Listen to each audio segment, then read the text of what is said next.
Connie Summer, who only wanted a little excitement in her boring life, made the biggest mistake of her life in a moment of weakness after meeting a stranger. She never knew that this path would take her to a point from where returning would become impossible.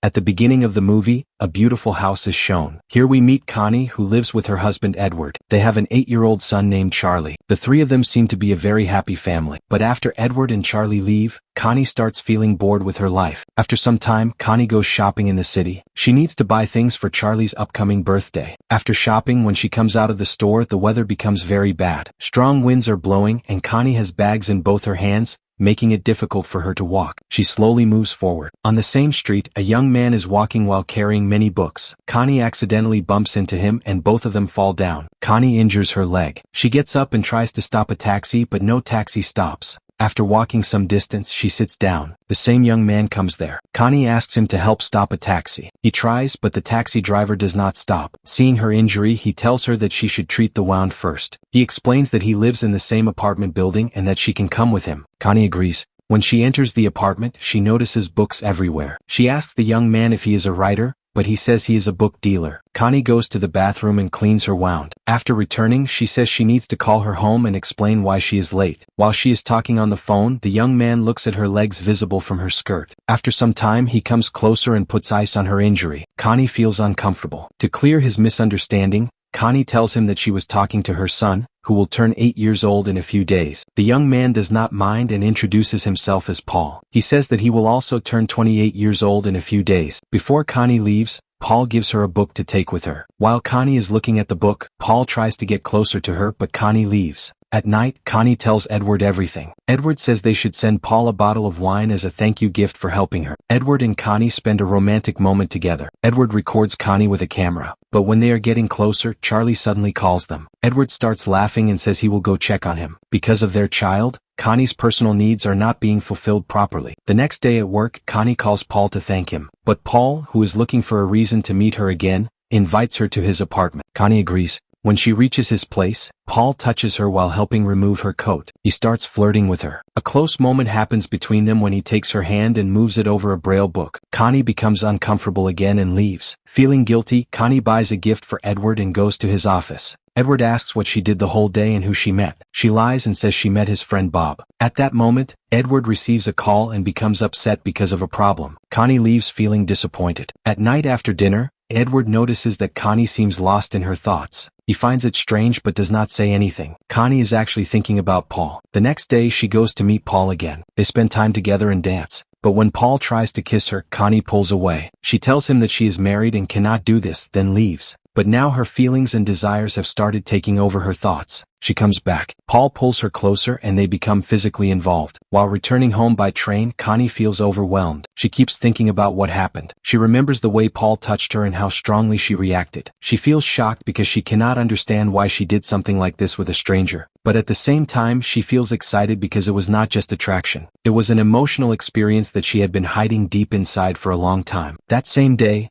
Edward meets Bob and asks about his meeting with Connie, but Bob says he has been out of the city for several days. Hearing this, Edward becomes suspicious. At night, Edward asks Connie if she still loves him. Connie says this is a strange question and asks why he suddenly asked that. Edward says it was just a thought. Meanwhile, Connie and Paul become closer. They start finding excuses to spend more time together. The attention and affection Connie receives from Paul bring excitement back into her life. Paul gives her the care and attention she has not received for a long time. One day they are having lunch at a diner. Paul keeps teasing Connie and later kisses her. But Edward's co-worker Bill notices them. He does not say anything, but now there is a risk. Connie's emotions become harder to control. At night, while she is in the bathroom, she keeps thinking about Paul. She notices a drawing made by Paul and removes it. At that moment, Edward comes in. He tries to get close to Connie, but she is still thinking about Paul. She makes an excuse that the water is cold and leaves. Edward starts realizing that something is wrong. The next morning, Edward sees Connie getting ready to go somewhere. He asks if she is free and suggests going to a lodge together. But Connie makes another excuse and says she has a facial appointment at a salon. Edward notices her new clothes, which seem unusual for her. He becomes suspicious, but he kisses her and leaves without saying anything. At the office,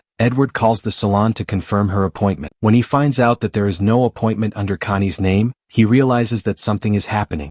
Connie is on her way to meet Paul again when she suddenly runs into her friends Stacy and Sally. They are out together and they take Connie to a cafe. Inside the cafe, Connie calls Paul and tells him that she got stuck with her friends and will not be able to come. But Paul is not someone who gives up easily. He directly comes to the cafe. Paul goes to the restroom and Connie follows him there. He starts kissing her and Connie also gets carried away by the emotions of that moment. Paul takes her inside the restroom, and the excitement of the situation makes Connie lose control. They end up getting physically involved inside the cafe. Later, while they are sitting together, her friend Stacy tells her that a few years ago she also had an affair, and because of that, her marriage ended. This confession affects Connie deeply because it feels like a warning hidden inside someone else's mistake. After leaving the cafe, Paul and Connie go back to his apartment. Connie tells him that they should stop everything before someone gets hurt, but Paul starts talking romantically and convinces her to stay. Soon, they become close again and spend the night together. Meanwhile, Edward's life at the office is also becoming complicated. He fires his employee Bill after finding out that Bill was secretly giving interviews at other companies, which Edward considers a betrayal. However, Bill is the same person who saw Connie with Paul at the diner, and before leaving he gives Edward a warning. He tells him that instead of worrying about office loyalty, he should pay more attention to what is happening in his own house. This comment deeply affects Edward, and he decides to discover the truth himself. He hires a private investigator named Frank to follow Connie. The next day, Connie buys a new dress and gets ready specially to meet Paul. She has become so desperate to spend time with him that she completely changes her appearance and tries to look attractive. Paul and Connie go to a theater, but even there they cannot control themselves and become intimate again. While they are leaving, Frank secretly takes their pictures.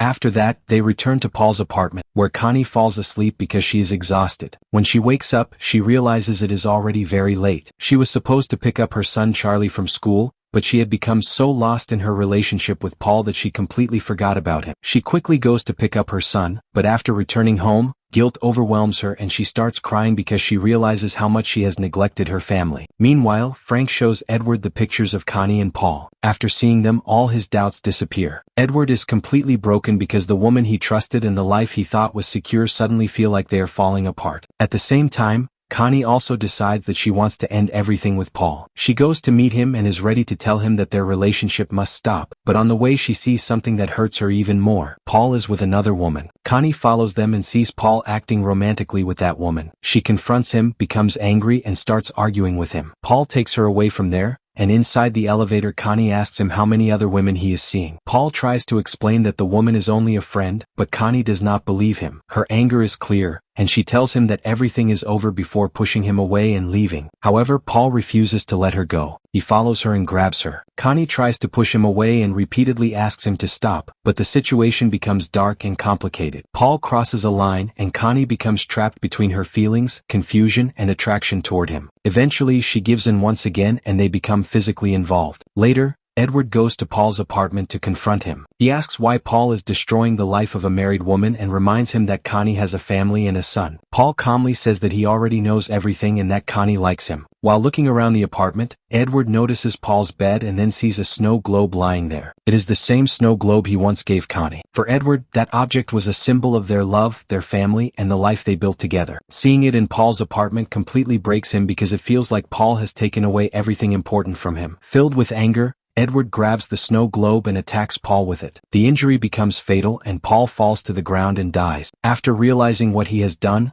Edward starts removing every piece of evidence. He cleans his fingerprints, wipes the blood from the floor, wraps Paul's body in a rug, and prepares to hide everything. While doing this, he hears Connie's voice on Paul's answering machine. She had called Paul to officially end their affair. Edward deletes the message, puts Paul's body inside his car trunk, and later that night takes it to a landfill where he leaves it. A few days later, two detectives arrive at Connie and Edward's house. They tell them that Paul has been missing for several days and that they found Connie's number in his apartment. They also reveal that Paul's wife has filed a missing person complaint. Connie is shocked because she never knew Paul was married. She tries to hide her panic and tells the detectives that she barely knew him and only bought books from him, which is probably why he had her number. Some days later, while the landfill is being cleaned, Paul's body is discovered. The detectives return and ask Connie if she ever visited Paul's apartment, but she denies it again. Edward supports her and tells them that if they do not have any proof, they should stop disturbing his wife. Connie remains frightened because she knows the truth. One day, while collecting clothes from the dry cleaner,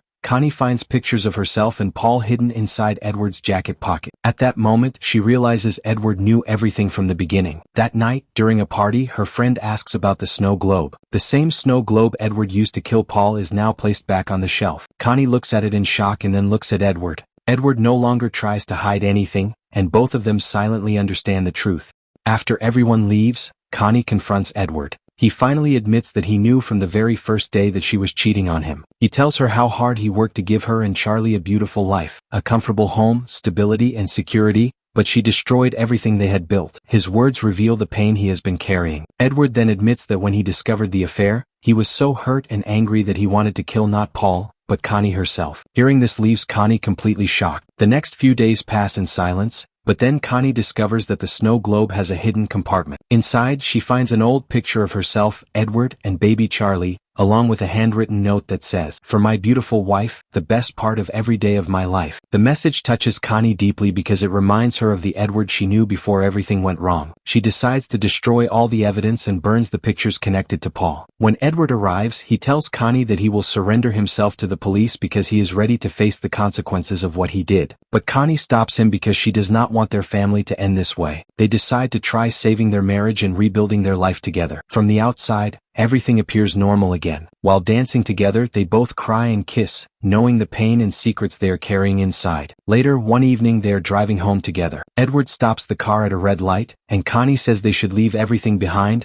go somewhere far away where nobody knows them, and start a completely new life without lies. Edward listens and does not reject the idea. He simply says that it sounds perfect. When Connie starts crying, he holds her hand, kisses her, and hugs her. The traffic light turns green, but the car does not move. Then it becomes clear that they are stopped directly in front of a police station. And with that, the story of the film comes to an end.